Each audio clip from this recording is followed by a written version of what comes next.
యాదగిరిగుట్ట శ్రీ లక్ష్మీనరసింహస్వామి ఆలయంలో వైకుంఠ ఏకాదశి సందర్భంగా రేపు ఉత్తర ద్వార దర్శనానికి అధికారులు సర్వం సిద్ధం చేశారు.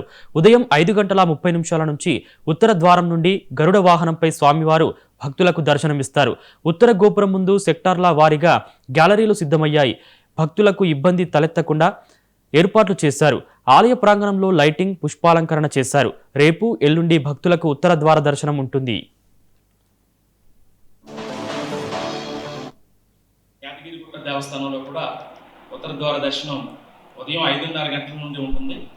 అయితే ఇది పాత క్రమంలో కాకుండా కొద్దిగా టైమింగ్స్ అవి మార్చడం జరిగింది. ఇదంతా భక్తులందరూ దీన్ని దృష్టిలో పెట్టుకోవాల్సిందిగా కోరుతున్నాం.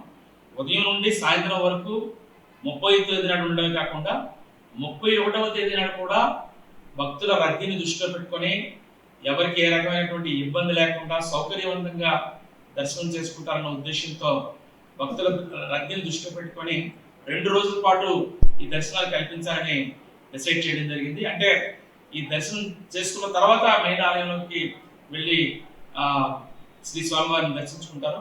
ఉత్తర ద్వార దర్శనం నుండి వెళ్ళి ఇక్కడ స్వామివారిని దర్శించుకున్న తర్వాత ఉత్తర ద్వారం ద్వారానే దర్శనం చేసుకోవడానికి భక్తులందరికీ అవకాశం కల్పిస్తున్నాం. కాబట్టి దీన్ని దృష్టిలో పెట్టుకొని అనవసరమైనటువంటి దీనికి గురి కాకుండా అందరూ దర్శనం చేసుకోవడానికి